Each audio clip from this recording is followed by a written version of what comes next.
start that. Hello and welcome to the Lobby, GameSpot's weekly hangout every Tuesday at 2 p.m. Pacific, right here on GameSpot.com. How you doing? How you doing, folks? I'm your host, Danny Dwyer, joined by Michael Mahardy and Tyson Root. Hello. You handsome gentlemen. How are you doing? Representing bro. Yeah. Yep, team bro. Yeah. So who better to talk about buddy? fantasy role-playing games than Team Bro? 2015 has been a great year for video games. Yes. We have a bunch of stuff to talk about on today's show, let alone Metal Gear Solid 5, The Phantom Pain, which we've all been playing.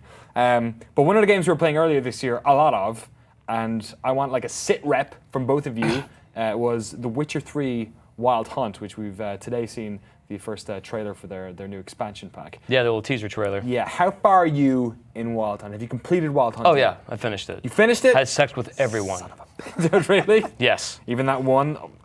All of them. Yeah. Ugh. Mike, what about you? Yeah, I'm done with it. I finished it a while ago.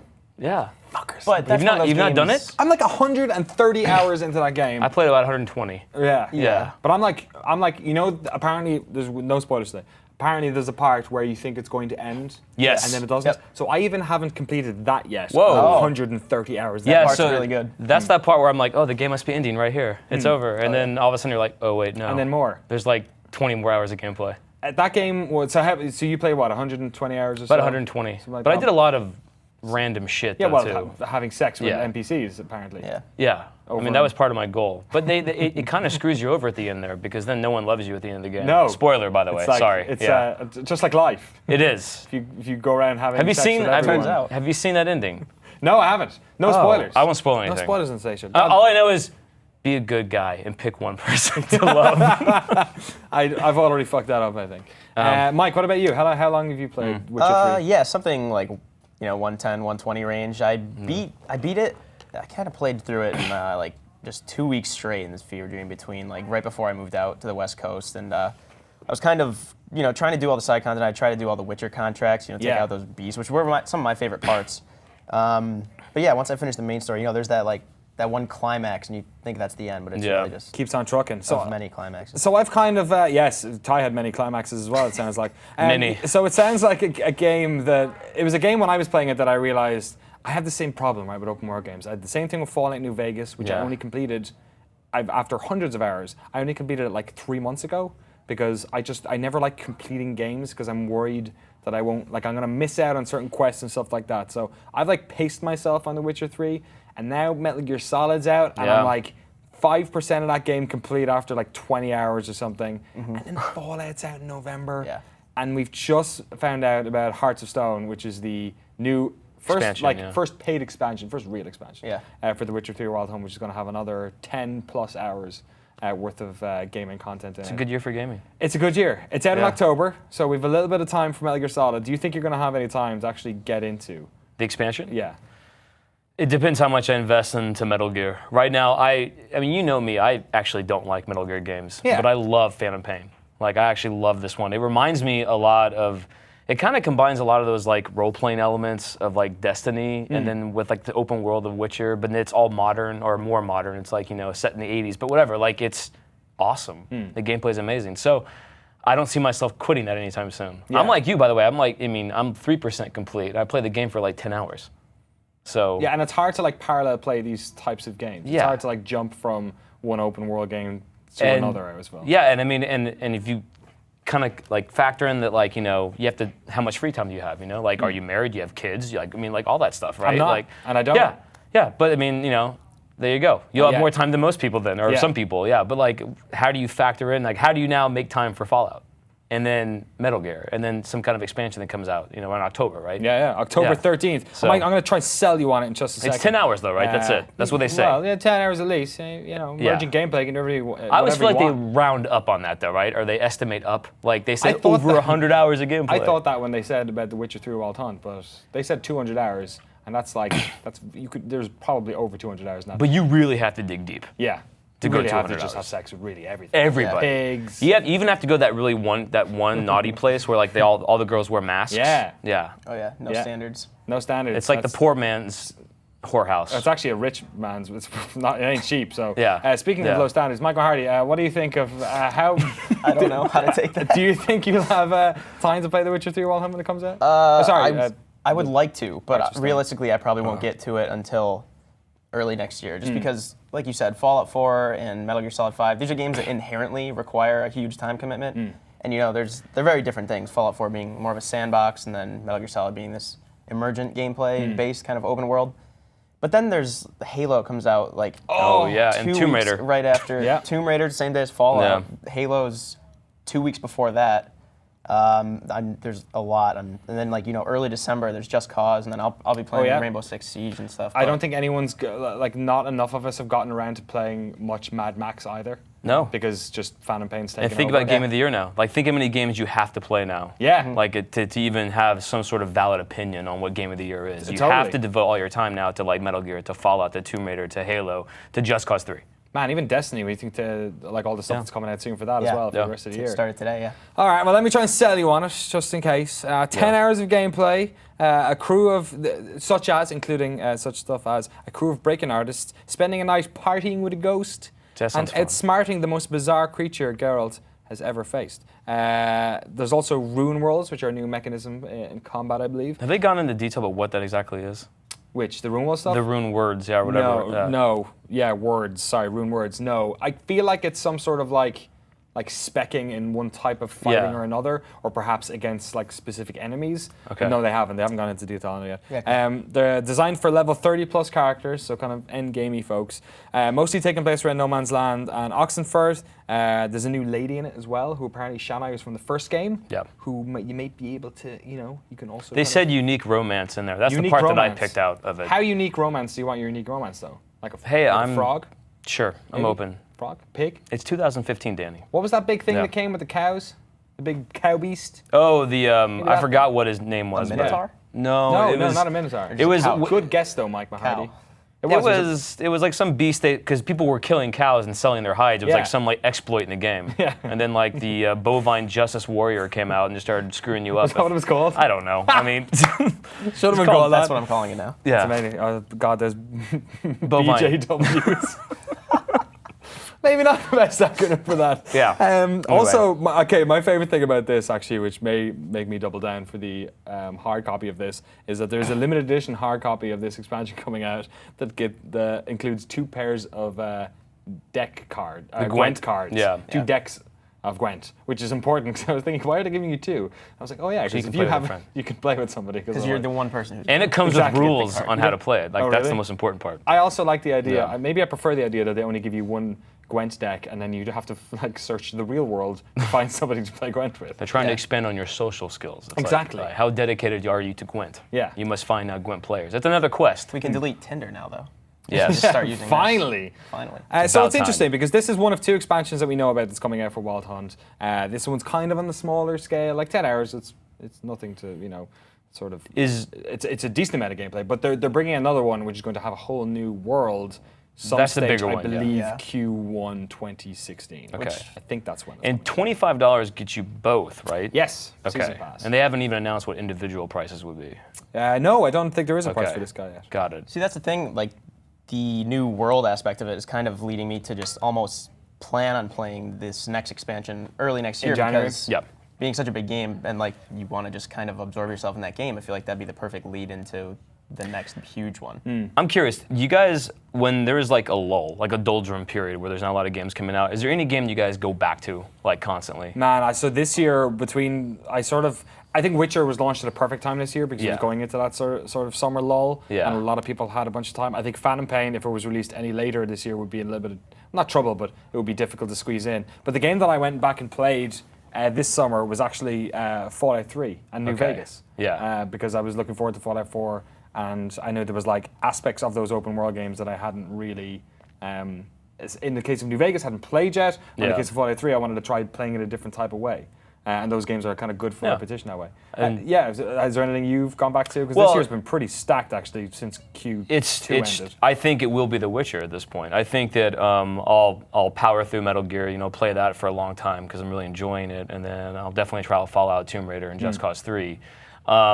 But yeah, I mean, there's always I go back to Civ 5 all the time when there's nothing going on, And it's a game I was playing after The Witcher and in between, Metal Gear, And so I could see myself going back, like Mike said, going back to early next year when maybe not a ton's coming out, maybe right before Well, I guess it depends on when Uncharted's what, February now? Oh God, yeah. It's So, I mean, Q1 next year. Yeah, so I probably would go back to at least this first expansion early next year.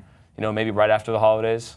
Like when CES is going on, there's nothing coming out. Yeah, that January lull. I think I'm going to do the same thing as well. Yeah. Oddly enough, we're all going to play it in January. So Perfect. Because let's be honest, actually the game that we're probably all playing in our spare time, I know anytime I've got 5 minutes to an hour, me and my girl boot up Rocket League and play like as much as possible. So yeah. It's a perfect, just short burst game. Yeah. Yeah. Or long. Yeah, you can play the game for a long this time. weekend, you can just play for like 2 hours and it's all good. And then I mean, with Metal Gear, I can't. It's just like you have to dedicate time to that. You know, like you can get lost in that game for multiple hours. So I mean, I think it's great that CD Projekt Red's doing this. I think that they're obviously within good favor of the audience. Like they've done a great job with their DLC the last couple months. All the free stuff. All free stuff. And then for $25 you get 2 expansions now, which is a great deal. And that second one's supposed to be really meaty. So I mean, they sold 6 million copies of that game. I think they just announced that. So I definitely see a lot of people picking that stuff up. It just may not be until early January. Yeah, probably limited edition coming as well. But yeah, for all you folks who are looking to check out Witcher 3, October 13th is when Hearts of Stone is coming out. So let us know in the comments whether you're going to pick that up yourselves. Let us know if you're still playing The Witcher 3 or if, like these guys, you've actually managed to complete it and are just chomping out on side quests. Let us know in the chat or in the comments below. We have a stacked show today, folks. Bunch of stuff going on. We're going to talk a lot about Destiny 2.0 in a little while. Mike will get you back on for that. Our favorite moments of Metal Gear Solid 5: The Phantom Pain as well. But in just a second, we're going to have a little chat about Mario Maker and the state of the Wii U. Right after, oh my God, it's a trailer for Hearts of Stone.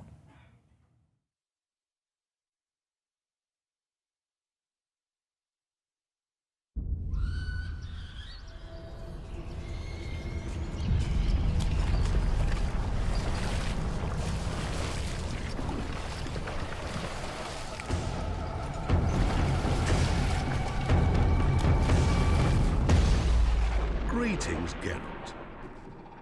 Do you want my help? It's a deal.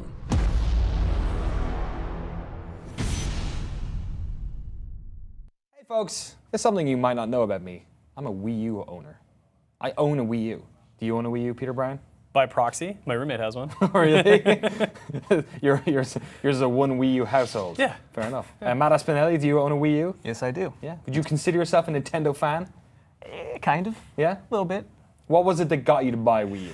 Actually, the main reason why I bought a Wii U was for Bayonetta 2, actually. Oh.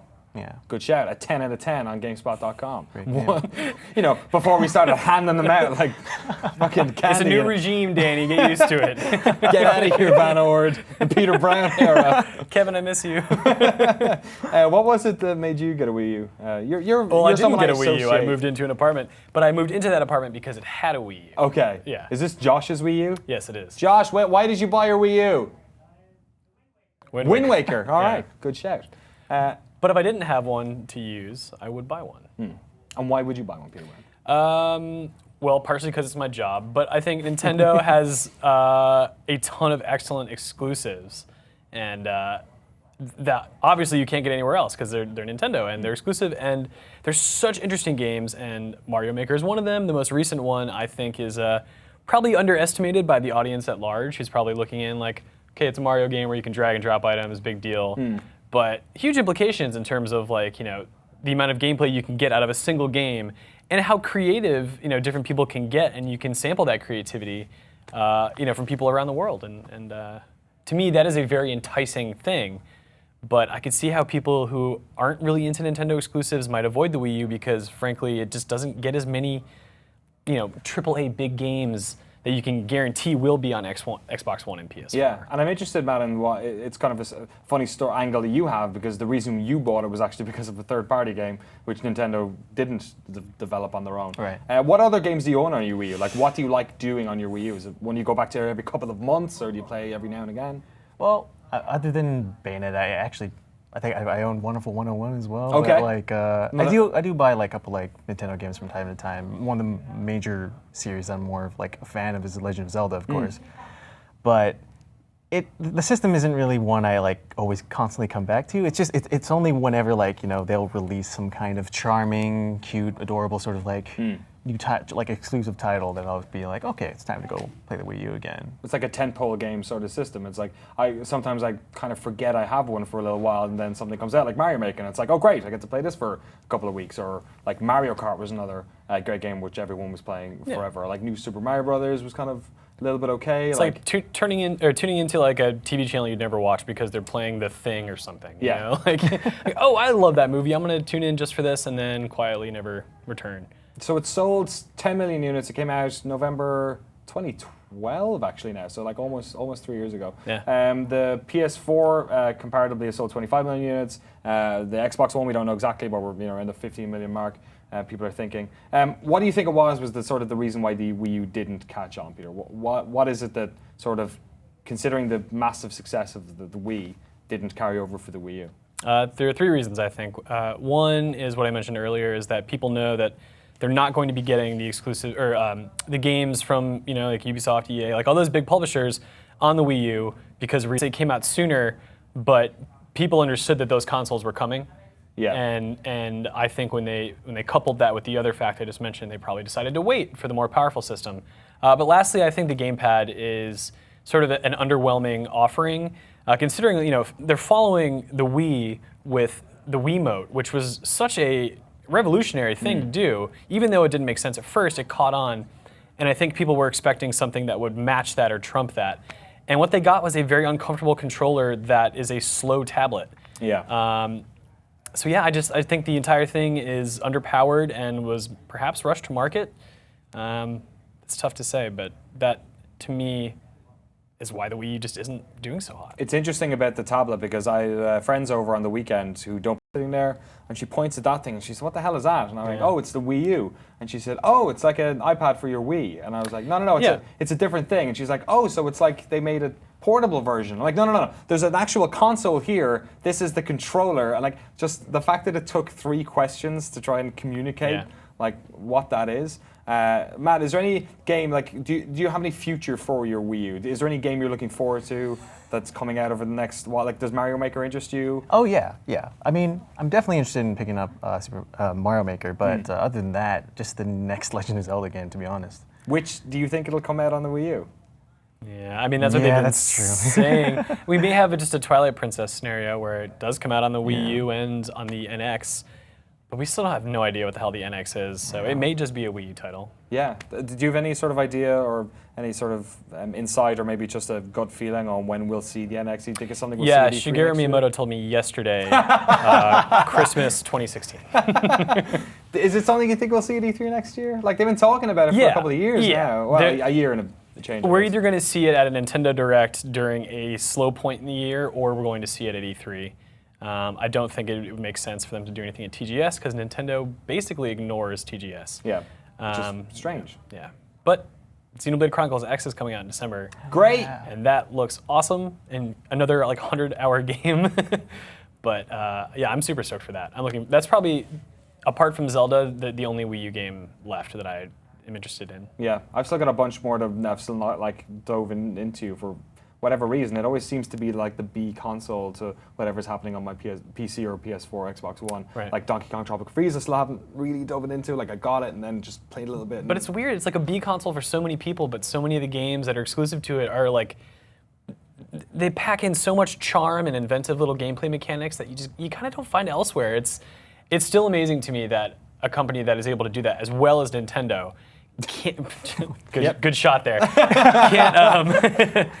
Can't find a market for these games, and it's just the changing face of gaming becoming more mainstream, I think, where people want the Hollywood experience, and Nintendo just hasn't really captured that as well as other publishers. Yeah, and when you think about some of the directions in which sort of, I don't know, like the other consoles are going with like a bigger support on indie games, like sort of bolstering their lineups, and like the massive growth we're seeing in PC with like smaller type games and like games that people play for years and years. Like it's almost like the Wii is tapping into, like it's almost like there's a communication problem where people of our generation get why the Wii U works, or the Wii works, but for the younger crowd, it's just this weird relic of a sort of an older type of video game. I will tell you this though, my nephew, who is, I'd say 7 years old, All he wants for Christmas is a Wii U. No, really. That is the only thing he wants. Bayonetta 2. He wants it primarily for Skylanders, Disney Infinity, but also Splatoon.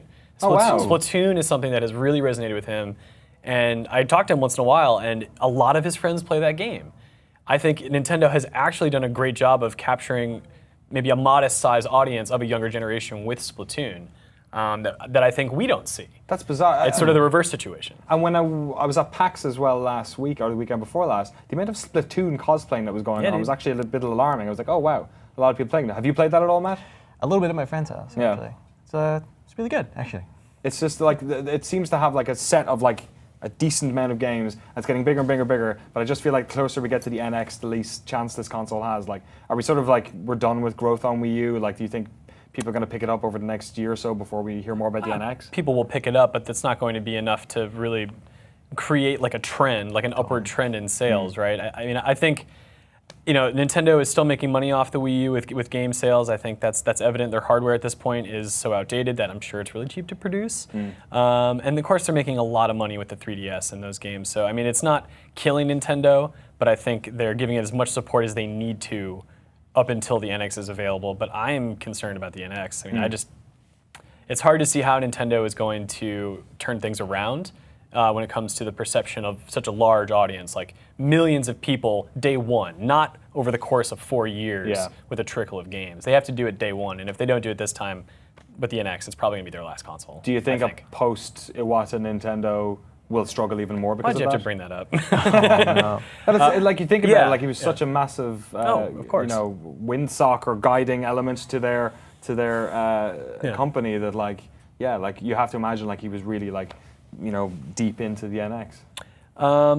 You know, I don't imagine that he is the linchpin.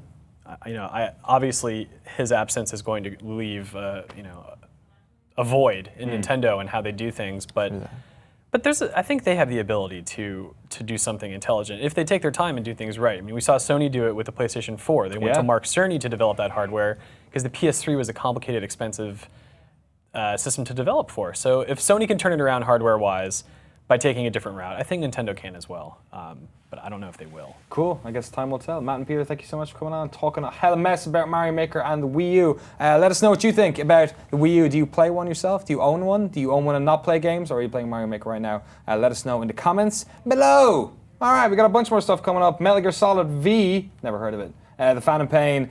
It's all anyone's talking about in the office. We're going to talk about it in just a second. But first of all, we have a brand new show coming to GameSpot.com from Dave Jewett and Lucy James over in the UK. It's all about one of my favorite video game franchises. Here's a trailer for the Fallout 4 show.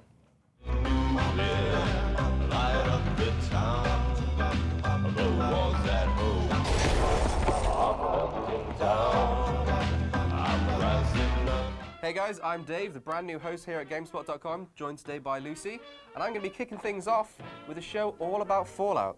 First episode is going to be a brief history of the Fallout universe, but the second episode is where we need your help. So we're going to be playing the first Fallout game, but obviously we need an intrepid explorer to send out into the wasteland. So that's where we need your help. Give us your ideas for character name, stats, perks, build, gender, everything in the box below, or tweet it at us. I'm at Lucy James Games. I'm at Irregular Dave. We will choose the best adventurer from all the comments and tweets, and the one that we use in the Let's Plays will win a special prize. So make sure you stay tuned to GameSpot.com. Fallout show is coming out on Thursday, and stay safe out there, Wastelander.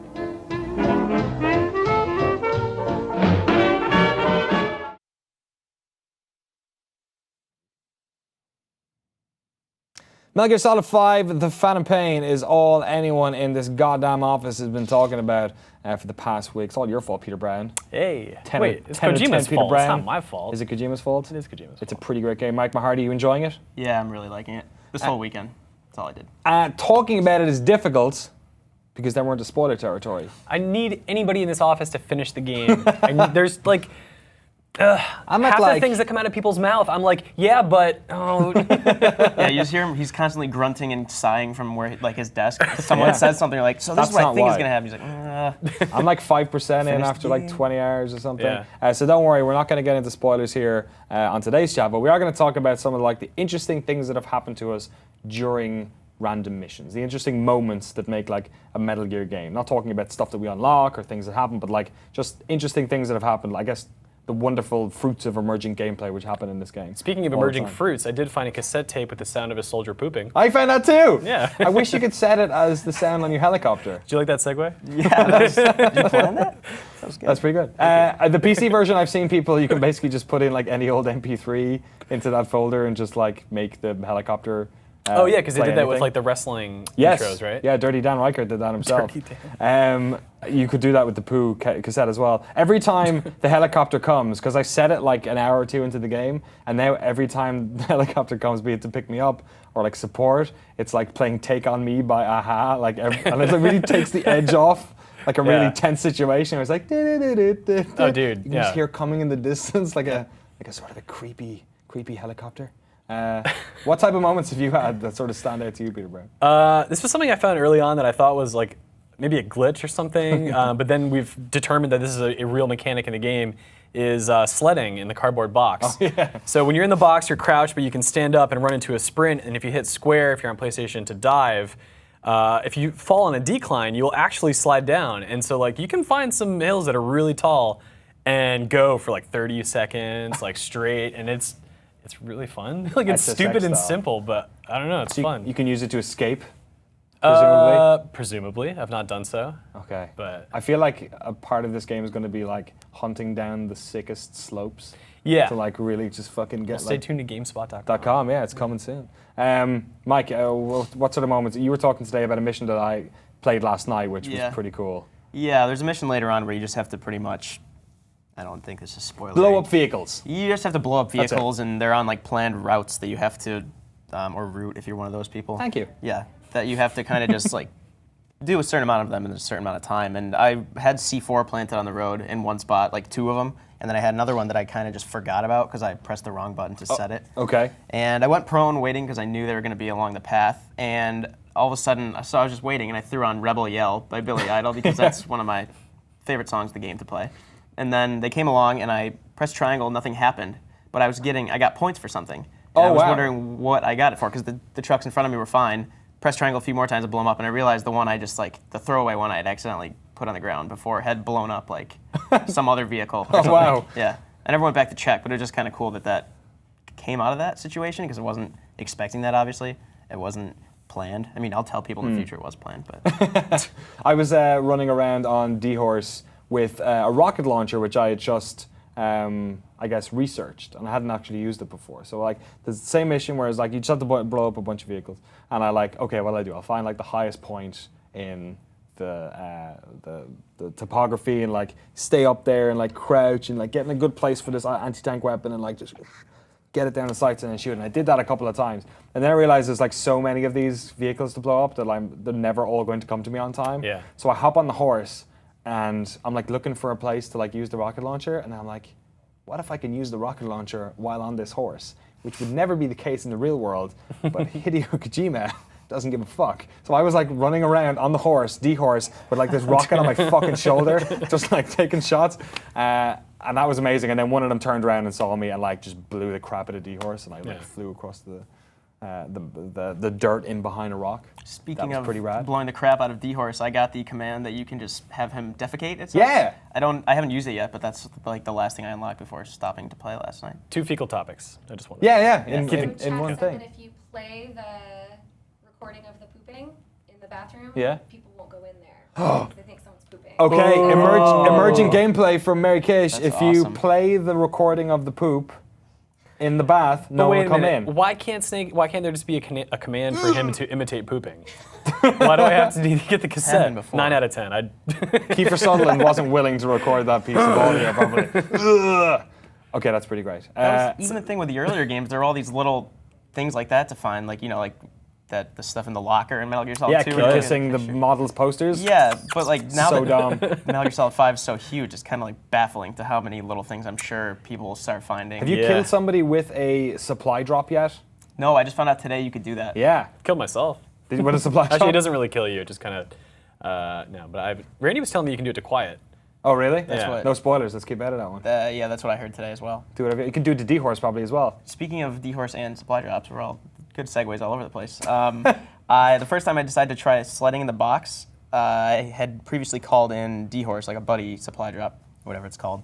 To the top of the slope, I had just beaten like a boss, so I was kind of just celebrating, had Take On Me playing. And I went to slide down the hill, and all of a sudden D-Horse drops in front of me, and I hit it, and he did that whinny, and he went like flying onto his side. I was worried I had done more damage, but he got back up. Like, 2 seconds once later. I dropped into a level and was like riding down the road on D-Horse, and it's never not going to be weird saying D-Horse. It's just such a fucking weird name for a horse. And there's a truck coming towards me, and it was like really early, and I was like freaked out. And I was like, "Fuck!" And I jumped off D-Horse and ran. I've totally forgot about this. And ran behind like a boulder and just like dove behind it as the truck was coming around the corner. Yeah. And I hear it going. Just fucking nailed D-Horse, and I turned the corner, and the guys are like getting out of the car, like, "Rah!" And the horse is on the ground. And yeah, just fucking Perfect straight up shot them opportunity. then. It was like Yeah. perfect opportunity to kill them. It's actually a really good tactic to use during one of those like missions where you have to blow up tanks and stuff. Oh really? You've used that? Oh yeah, because they're not gonna. They're Why either would gonna a run tank over run the over a horse, or they're gonna get out and say, "Whoa." Yeah, get out of the way. Any other moments come to mind? You did a mission without using reflex before, right? Yeah, I haven't done that yet. I still didn't get the S, but I think I just took a really long time. But yeah, it was one of those ones where there was the side task was to extract a prisoner. And I had him on my back, and I always get really tense when someone's on my back because we have less options, especially when you can only use a sidearm. Just. Yep. And I was walking through the village with him on my back, one of these people, and there's like 3 guys around me, and I knew because they were previously marked, so I saw them kind of searching. Something had alerted them. I think I like opened a door too loudly, and I just made it through without alerting anyone. Extracted him with a Fulton, rode away on the horse, playing some sort of song. Got picked up and went out without people knowing I was there. I was like, that could have easily gone wrong so many ways, but I just got lucky, and I guess patience paid off. It's great when you get like that like sandstorm comes in at just the best time. You're like, like fuck. Yeah, when you're like scouting out a mission, like, how am I gonna do this? Sandstorm approaching. I had one where I had to go in and collect this really battered prisoner, like, and extract him. And I found this other prisoner first, who I was like carrying him out. And then I went down into there was like a grill underneath the base that you could like crawl under, like Metal Gear Solid 1 style. But I dropped him in, and then there was like no way of getting him out because you can't climb out with the body. Yeah. And you can't push him down kick his body down the grill. So I was like, I gotta fucking Fulton him, but like no one else knew I was in the base. Yeah. So I like just Fulton the guy. I realized, oh my god, I can Fulton him, and then popped him up, and then literally it was just like everyone just zoned in on me. So I run in, I'm like, okay, I better get the other guy, and I ran in, got the real prisoner, carried him out, and there was like 3 guys like reflex mode, like coming up the stairs, and I just had my like gun, and I'm like. Throw this prisoner on the 3 of them. I'm like, he's probably gonna die, but he was all right. Did you find the little hedgehog that was crawling around those little vents? No. Oh, Yeah, I saw one. rat. Yeah, I've seen was a a rat. rat. I've seen the hedgehog as well, though, and like, there you couldn't Fulton them obviously, but but when I saw the hedgehog later in the wild, I was like, sweet, but you can't do it. But you can capture them because you get these little animal traps that you leave. So you leave it out, and then just randomly, like over time, it'll be like, oh hey, you got an animal. The support team brought it back to base for you. I've had it, but I haven't used it, so I've laid some traps today. Yeah. I really want some hedgehogs. For what reason? Gotta go fast. Okay. Blue hedgehogs. Good shout. No, I don't. Sorry, that was dumb. But no, Yeah, that was dumb. No, because you have a zoo. Where are these hedgehogs going to go in the zoo? Good mean mugging the camera. They're just gonna like mean mugging. They're just gonna like crawl underneath the barriers and then just like off the Those edge are of lemmings. the platform. Yeah, probably just like lemmings. These moments keep happening. It's what I love about it. It's like you can't talk about the story stuff because you'll spoil it, but we keep coming into the office and having these like crazy like little asides about it. You've obviously played more of the game than anyone. Does this continue, do you think? Do you keep like finding new ways to enjoy the game like throughout 100 hours plus of Metal Gear Solid? Oh yeah, like so like well, at one point you unlock the water pistol and like it's just like a little squirt gun, and I hadn't really thought much about it. I thought it was kind of a gimmick, but I only recently found out that you can use that to like blind soldiers. So if they catch you, and they're like, oh no, and it cancels the reflex and the alert. And you can use it to take out electronics as well. Oh wow! So it totally just all of these layers keep appearing that I never knew existed before. So yeah, I mean, And again, I'm only 46% now after maybe another 8 hours. Like, there's still so much to tap into. Yeah. Yeah. So many weird stuff to find and discover. Mike Mahardy, Peter Brown, thanks for coming on, talking about Metal Gear Solid. Thank you, boss. 5. Thank God. Thank you, boss. Thank you, boss. Okay. It's great. Not your Muppet. Love that video game. Let us know what you think about Metal Gear Solid 5, The Phantom Pain, any little interesting emergent gameplay moments that you had yourself in the comment box below. Is that too much? Was that like your hedgehog thing? Was that a little bit too dad jokey? Maybe. Just go for Guys, it. we're getting old, man. Let's fast forward that in post. Yeah, exactly. Metal Gear Solid 5. 10 out of 10. There you go, on GameSpot.com. I can't wait to go back and play some more. I gotta hang out with you guys for the rest of the day. I gotta talk to Eric Tay about Destiny next. That's what I have to suffer through. We've also got a crazy competition at the end of the show, which we're going to tell people all about as well. Is it really crazy? It's crazy. It's a Gears of War console that looks all crazy. Nope, not crazy enough for you? How about it's Gears of War that a horse taking a poop on? Now that's crazy. That's crazy. That's what Hideo Kojima would have given it if he had the chance. We're going to be back in a second to talk about Destiny 2.0. Oh, in just a second. But first of all, here's the trailer for The Taken King, I think.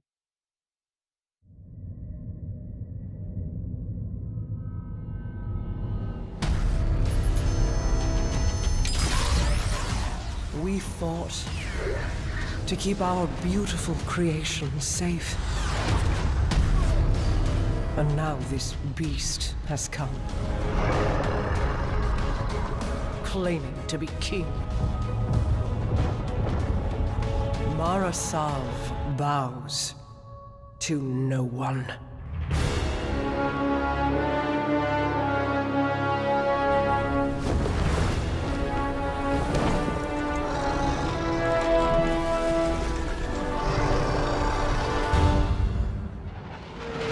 Our Guardian got a good look on Phobos. Whatever it was, it turned Cabal against Cabal. They are taken. Oryx has arrived. I will take them all.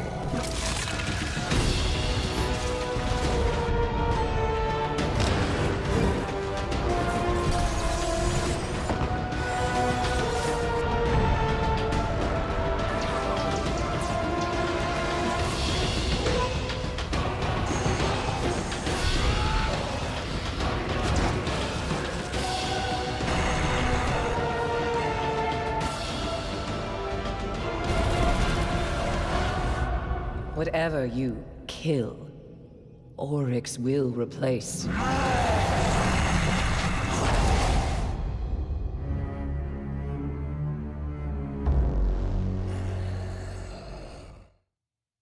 Destiny's been out for a year, Ekte. Yep. Time for new Destiny 2.0. Mike Mahardy. Yep. You guys excited? You don't look it. I am, actually. Big Destiny fans. You've been playing all year. You've been trying to sell me on Destiny all year. Taken King is just around the corner. Tell me what this new patch, this is for everyone, right? Yep. Tell me what it gives to players, whether or not they're getting the Taken King or not. You want to go? You want to take it? All right, fine. I'll start, and then you can fill in the gaps. You've been playing this morning. I played some. The patch is actually pretty big. It's almost 18 gigs. Great. So be ready for that. If you have crappy internet, good luck. Or even for us with fast internet, it was pretty slow. But if you've got a bandwidth cap, good luck. I guess so. But a lot of quality of life. I've kind of hearkened this a bunch, but it makes a big difference. Just like UI itself is like way better. You got like better questing. There's new quests. There's better way of tracking your quest that you didn't have before. That's like MMO style. You can like kind of stamp it on your like main screen. Like, cool. Okay, what do I need to keep doing? I need to kill 7 more dudes instead of going back to my options. You have 16 bounty slots now, up from 10. So more stuff to do. On top of that, let's see, what else is there? There's new kiosks. Your kiosks kind of house a lot of your stuff, like your shaders, your ships, so you don't kind of have to carry all that stuff with you anymore. You can just like pick the ones you want. And of course, there's new shaders and ships coming in Taken King as well. So new inventory system as well in this bad boy? There's more vault space. They've Right. doubled it, which is a pretty big deal.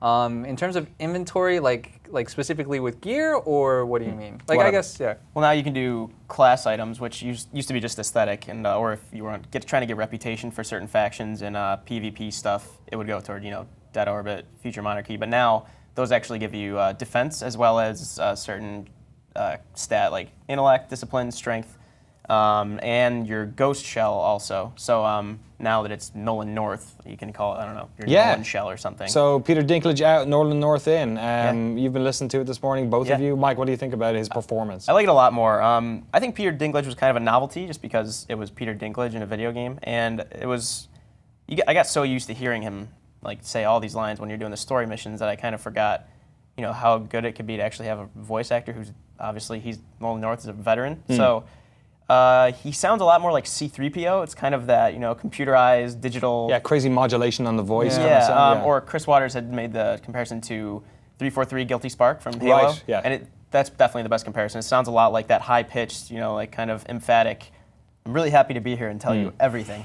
But I like it a lot. It's a nice change. It's not as monotone as Dinklage was. It's interesting, actually, considering the sort of news over the weekend about the lawsuit and how much the story changed. Apparently, the story was kind of completely overhauled. I wonder if in a couple of years we'll find out that Dinklage had like lots of lines scrapped, or like it was a totally different type of character, or something to that end. Because clearly, like, this voice performance has been done with the script that we have right now in mind. In terms of these, we'll talk about the quest in a second, but in terms of the sort of overall changes to UI and quality of life stuff, is this stuff, do you think, Eric, that like Destiny fans were looking for? Is this very much like the list of things that you would have wanted, or are these kind of piecemeal changes that you're happy for, but you didn't really know you wanted? I think like there are probably some changes that I'm like, oh yeah, that's really cool that I have that. Like I don't know if I aspired to have a lot of these changes, but like it's we've had this conversation in the office, me and Mike, about how kind of some of these UI changes and some of these quality of life changes are kind of what Reaper of Souls did for Diablo 3, which is a really big deal. And like you kind of don't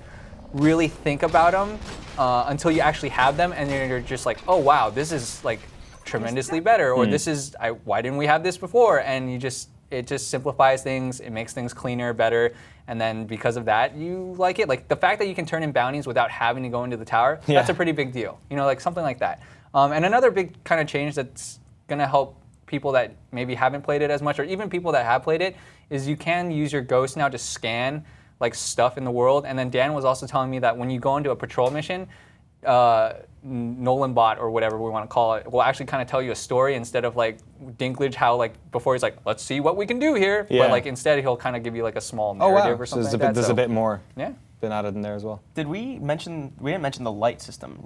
No, so that's all been changed up as well, right? So people that have played a lot of Destiny, like Tay, like to get to 34 or anything above 20, it's all reliant on light, which each armor piece inherently has above a certain level has a number of light that contribute to it. Until that point, it's like a general, you grind XP by completing missions, but then after level 20, it turns into this other form of currency, basically. So now light is not actually based off of like certain items you get. It's an average of all your total defense and offense. So it's not this stat that's kind of tying into your level as much. It's more of just an indicator of how good your gear is. But like later on, like we were playing the patch today, and a lot of the higher level story heroic missions, like hard difficulty, were all recommended this amount of light. So now it's kind of telling you like your character's probably not good enough yet to do this. But that's all tied to just playing more and finding better things, and finding quests that are going to give you like legendary rewards. So from what I've played, I played a lot of 2.0 at this point, just prior to today, and it definitely seems like your time is being respected more. Like I think Tay and I kind of differ. Yeah, well, what's your take on that one? He loves grinding, so he might disagree with me. Loves the grind. Yeah. Side point to what he just actually said that actually I didn't think about till right now. Like the fact that we can't do heroic story now because of like a finite number of like, I think you have to be like 240 light. So, does that mean that like anyone that doesn't buy Taken King can't actually get there? Because we can't get there right now. Because it's just not enough. Yeah, well, you can only play like normal missions. Well, no, I think when Taken King releases in a week, the year 2 stuff will be enough to get you to light, regardless of whether you have Taken King or not. The patch itself, you can get like better stuff next week, right? I don't know. I'm not sure if you can actually get that stuff from legendaries. So if that's the case, that's kind of shitty. I hope that's not. We'll investigate further. Yeah. But I like in terms of the grind, like that I enjoy it. I think I look forward to the raid, and I think this time around, having the raid back after not having it in House of Wolves is a pretty big deal. And I think it'll also help differentiate some of the hardcore players from maybe some of the more casual players. But the casual players this time around have so much more to do. There's so many more quests and stuff to farm and grind, and they're trying to reward you more and make your experience kind of more rewarding, like you said, to respect your time, as Mike was saying, which I think is fine. I just hope that it doesn't become like super easy, like too casual. I don't want it to go like WoW Cataclysm, where it's like looking for raid. All right, like press a button. Yeah. And like my buddy's AFK eating dinner. I'm like, what are you doing, man? And he's like, oh, I'm eating dinner. It's all right. Like you guys got this. It's like, I got this right-click add-on. It just does the game for me. Yeah. So I don't think it's gonna be like that. It's just that I don't want it to gravitate too far over. I know what they're doing. They're trying to find a way to find a happy medium of appeasing the hardcore, and also kind of bringing new people in. Casting a wider net. Do you think that, like, if you were to guess at a percentage of the amount of Destiny players who are going to buy Taken King, what would you say? Currently that are playing? Oh, I would say like 80+%, 90%. I was going to say like 65, 70. Yeah, it feels like that edge though, doesn't it? It feels like at least 2/3. If you're saying like regular players, yeah, I'd agree. It's probably like 80. It seems pretty like monumental as far as how much is going to change the game, especially after next week, because. There's anybody who, like, even if you just spend your entire time with the game playing patrol missions, you'll hit 40 if you play enough. And, I mean, it'll take you a lot longer than, like, the way Tay plays or I play, but it's accessible for people that want to just be casual with it, and it's also, there's still exotic bounty chains and whatnot that you can, if you want to go through the grind of that, you can get those, like, specific weapons and everything. So, from what I've seen, from my understanding, it seems like it's doing a good job of, like, enveloping both kinds of players. Yeah. I think they're going to get more people too, because like imagine if you didn't buy the expansions but you played Destiny, right? Yeah. You're paying $60, yeah, but you're paying $60, I think, I'm pretty sure. You're paying $60 for both expansions and Taken King. So you get all of that for $60 instead of like, what, 80 for us? Yeah, 80 for us? So does that sour you at all? No. But we've had this conversation before. Like I feel like it's like the time I spent playing the game for like costs associated, great for me, perfect for me. Good investment. But like not a good investment for everyone. Like someone that buys Destiny, plays it for like 4 or 5 hours, like maybe yourself, doesn't like where it's going, you stop. Bad $60 investment. I pay $20 for an expansion, I get 2 to 4 weeks, if not more, worth of content. That's plenty of investment. Not bad. All right, Taken King, we'll have a review up on GameSpot soon. We will have a review in progress up on Tuesday, because we have to play the raid, which comes out on the 18th, 3 days later. So this day next week, we'll have a review in progress. Tay, myself, and 4 other people from the office will be going at that. Okay, cool. So we'll have to get you back on next week then to tell us all about how that one's playing. We'll probably live stream it too. So oh, yeah? Sweet. Also, we have a running bet. What's the running bet? Oh, man. Steak dinner. Oh, shit. Steak dinner? Who? Just the two of you? Yep. Yeah. Who can reach 40 first? Who can reach 40? And found a fatal flaw in his plan today, which it shouldn't affect it that much. Well, tell us on the internet. We'll let you know if it's all right or not. Yeah. And I prefer a medium rare, just for... What is it? What's the flaw? He just has one more bounty than I do, so that's like a little bit more experience. I thought it was going to be worse than that, because since the patch came out today, I was planning ahead of time, but I didn't plan ahead for this patch and how the patch actually changed some of the mechanics of the game. So then I kind of screwed myself, but then it turns out he wasn't that far ahead, so I'm not that worried. And he's played it already, technically, a little bit, so that's fine, no problem. Medium rare over here. You both like medium rare? Might as well just buy 2 steaks. Medium rare is all right. You should have them ready for right we're on the cusp of 40. Yeah, there you go. Mary agrees. Yeah, all right. All right, maybe we'll have medium rare steak on the lobby next week. Thanks so much for joining us, folks, gentlemen, and you guys watching at home. Let us know what you think of Destiny 2.0. The patch, have you downloaded it? Is it still downloading? Are you not watching this right now so you can get that extra bandwidth and play some more goddamn Destiny? And are you going to pick up the Taken King? Let us know in the comments below. All right, gents, that was a fun episode of Lobby. Lots of video games coming out. How would you guys feel about winning a brand new Gears of War branded console? Does it have a chainsaw attached? It does not have a chainsaw attached to it. I don't believe it has a chainsaw attached. But if you want to win, wonderful live viewers or those watching the VOD, you can go to the URL on screen right now, tinyurl.com/GameSpot. GS Gears Xbox, an Xbox One, sick Gears of War graphics on it, done by Mr. Chris Matthews from the Coalition himself, who I believe is the art director, I think, on Gears 4. So check it out. Hit that URL, tinyurl.com/GS Gears Xbox, I think that says. Go over there, fill in some little details, and you get put in the sweepstakes to win that bad boy console. Is that US only? Is that US only? It's probably US only. I'm going to say it's US only. America. Because I'm going to be honest, you don't want to, if you live in Europe, you don't want an NTS. Oh, actually, no, they're region free, aren't they? Are they region free? One of them's not, and it's fucked me over. Because I came over here. I have an Xbox. I remember that, your PAL one or whatever. Dude, my PS3 totally did not make it over here when I moved here 2 years ago. My Xbox 360 is it has no front plate. It I have to open the CD with a fucking knife, and it's the only PAL 360 left in San Francisco. I don't know. There's probably somewhere I could buy it for $400, but it's so raggedy. So whenever I play Fallout 3 on a stream at home all the time, and it's every time I turn it on, it's please don't fucking explode. Please don't fucking explode. Need a toolkit. Yeah. I need to play Fallout 3 on PC is what I need to do. Solves the problem, but what are you gonna do?